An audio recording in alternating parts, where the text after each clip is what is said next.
दोस्तों, प्रधानमंत्री मोदी और उनकी सरकार ऑपरेशन सिंदूर के झटके से अभी तक उबर नहीं पाई है। वो लगातार एक पब्लिसिटी मोड में चल रही है, प्रोपेगेंडा मोड में चल रही है कि कैसे ऑपरेशन सिंदूर में जो फजीहत हुई है, पॉलिटिकल लीडरशिप जिस तरह से फेल हुई, उसका पूरे देश में मखौल बना, पूरी दुनिया में मजाक बना। और हम सब जानते हैं कि कितना डैमेज हुआ है इस सरकार को, प्रधानमंत्री की छवि को। लगातार उन पर अटैक हुए हैं, न केवल अपोजिशन से बल्कि अमेरिका के राष्ट्रपति डोनाल्ड ट्रंप से भी।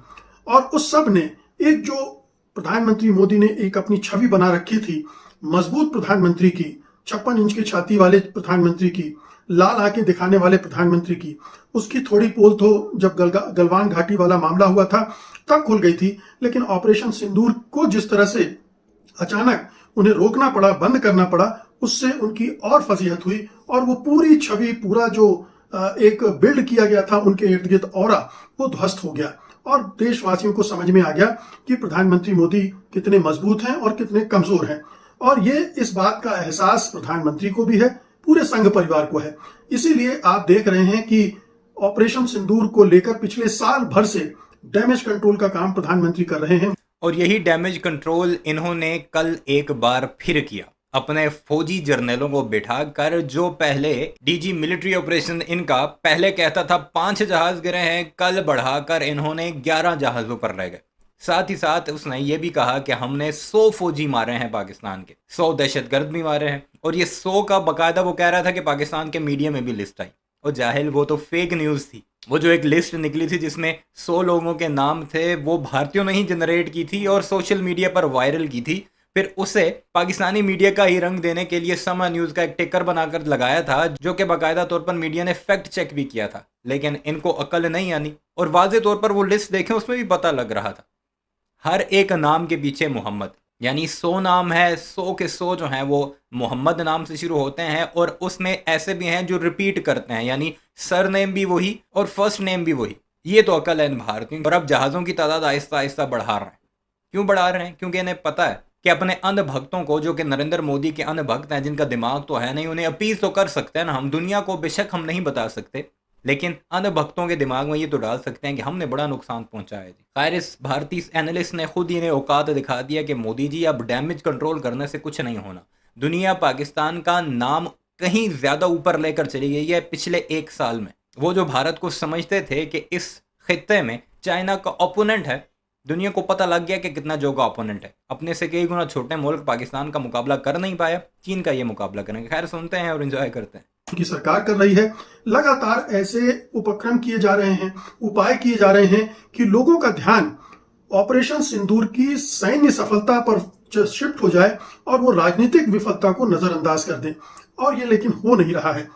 अब देखिए, ऑपरेशन सिंदूर को 1 साल पूरा हुआ तो उसने तीनों सेना के प्रमुखों को बैठाकर एक संयुक्त प्रेस कॉन्फ्रेंस करवा दी और उसमें एक तरह से सफाई दी गई। क्या क्या किया गया मैं बता दूं आपको कि पहलगाम आतंकी हमले के बाद उच्चतम स्तर पर फैसला किया गया कि निर्णायक जवाब दिया जाएगा। ऑपरेशन सिंदूर को 22 मिनट में सटीकता से अंजाम दिया गया। आर्मी ने 9 में से 7 टारगेट्स को ध्वस्त किया गया।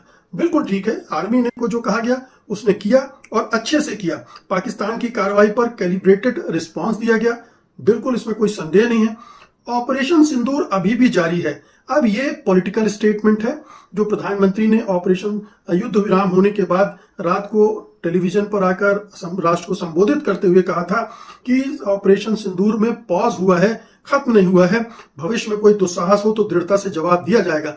हम सब जानते हैं कि उसके बाद कई आतंकवादी हमले हुए, जिसमें लाल किले पर हुआ एक बड़ा आतंकी हमला भी शामिल है।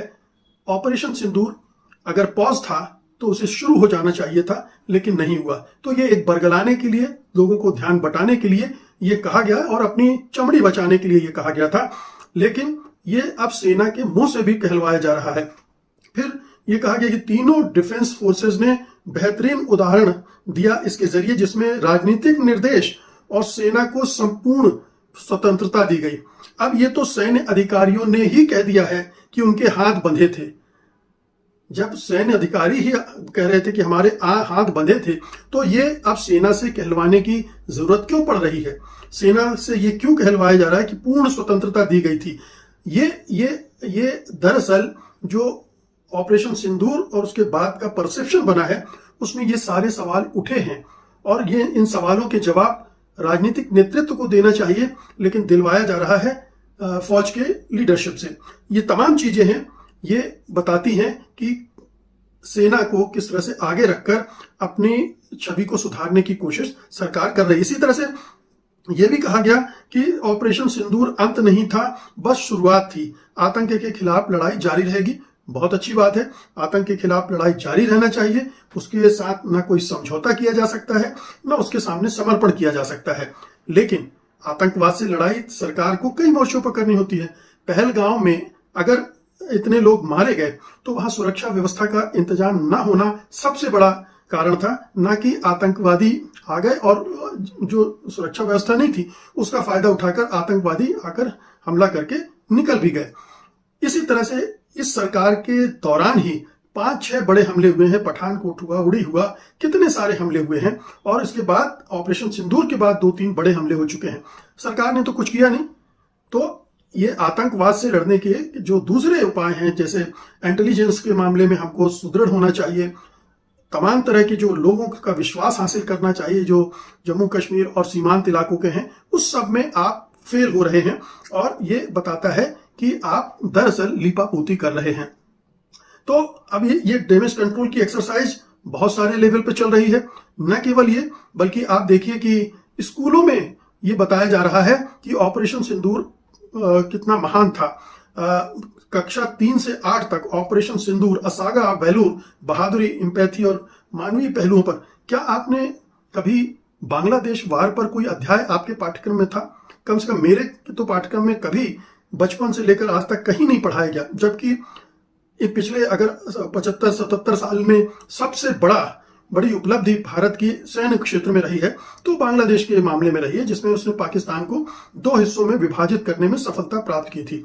लेकिन बच्चों के दिमाग में ये भरना है कि ऑपरेशन सिंदूर बड़ा जबरदस्त ऑपरेशन था और वो प्रधानमंत्री मोदी के नेतृत्व में हुआ था, इसलिए इस तरह की चीजें गढ़ी जा रही हैं और की जा रही हैं। इसी तरह से कक्षा 9 से 12 में बच्चों को पढ़ाया जा रहा है operation Sindoor, mission of honour and bravery. ठीक बात है, ये हमारे सेना के ऑनर की भी बात है, ब्रेवरी की भी बात है, लेकिन इसका राजनीतिक इस्तेमाल नहीं होना चाहिए, जो कि हो रहा है। दरअसल संघ की विचारधारा में सैन्यवाद बहुत जरूरी है और वो उसका महिमा मंडन लगातार करता रहता है। इसका इस्तेमाल भी वो अपनी सैन्य की सेना से निकटता दिखाने के लिए कर रहा है, लेकिन ये सारा झूठ है। अब इसके आड़ में जो बहुत सारी चीजें छिपाई जा रही हैं, ये नहीं बताया जा रहा है कि हमारे कितने राफेल विमान ध्वस्त हो गए, ये नहीं बताया जा रहा है कि हमसे जो चाइनीज J-10C और PL-15 का असेसमेंट होना चाहिए, जिनकी वजह से हमारे राफेल गिरे, उसमें हमसे चूक क्यों हुई। ट्रंप ने बार बार क्यों कहा, 60 बार से ज्यादा कहा कि हमने समझौता किए कराया। ट्रंप के तीसरे देश के दबाव में आपने समझौता क्यों किया, आपने युद्ध विराम क्यों किया, ये बात स्पष्ट नहीं की जा रही है, बस नकारा जा रहा है और अभी तक कोई ऐसी कन्विंसिंग सफाई नहीं आई है जिसके बारे में कहा जाए। फिर राफेल कैसे पाकिस्तान के सामने कमजोर पड़ गया, इसके बारे में कोई स्पष्टता नहीं है और बहुत सारे। कुल मिलाकर अगर कल की प्रेस कॉन्फ्रेंस देखी जाए तो भारतीय जो तीनों अफवाज की लीडरशिप थी वो आई, उसने बड़ी बड़ी बातें की, पिछले दावों से बढ़कर बातें की। हालांकि एयर चीफ जो उनका था उसने पहले 5 जहाज़ों प्लस एक बड़ा जहाज़, कोई नाम नहीं लिया था, उसने ये कहा था कि 5 हमने भारत के जहाज, पाकिस्तान के जहाज गिराए हैं और एक उनमें बड़ा जहाज भी था। कुछ हमने ज़मीन पर गिराए हैं, कुछ हमने हवा में गिराए हैं। कोई एग्जैक्ट फिगर भी नहीं दी और नहीं बताया कि कहाँ कहाँ गिराए हैं। जबकि दूसरी तरफ पाकिस्तान ने ना सिर्फ कोऑर्डिनेट्स दिए, ईच एंड एवरी जहाज जो पाकिस्तान ने गिराया है उसकी वो जगह भी बताई जहाँ पर वो हिट हुआ और जहाँ पर जाकर वो गिरा। खैर, मैंने अपनी कल की वीडियो में उसकी वीडियोस भी आपको दिखा दी हैं। भारतीय एक भी वीडियो प्रोड्यूस नहीं कर सके। वो जो नुकसान वो बता रहे हैं पाकिस्तान का हुआ, वो हमने खुद बताया, यानी DGISPR ने अपनी प्रेस कॉन्फ्रेंस में बताया कि इस जगह उन्होंने हिट किया। नूर खान एयरबेस का एक रनवे था, उस पर हिट किया, जिसमें ये कह रहे हैं कि हमने पूरी की पूरी एयरबेस ध्वस्त कर दी। और GD बख्शी तो 21 जहाज़ों की बात कर रहा है। 12 ये हालात हैं इनके कि अब खुद ही जलील हो रहे हैं। ना सिर्फ इनकी फौज रगड़े में आ रही है बल्कि नरेंद्र मोदी को भी नंगा किया जा रहा है। बहरहाल अपनी राय का इज़हार ज़रूर कीजिएगा। चैनल को सब्सक्राइब नहीं किया तो ऐसे वीडियोज़ के लिए उसे भी ज़रूर सब्सक्राइब कीजिए।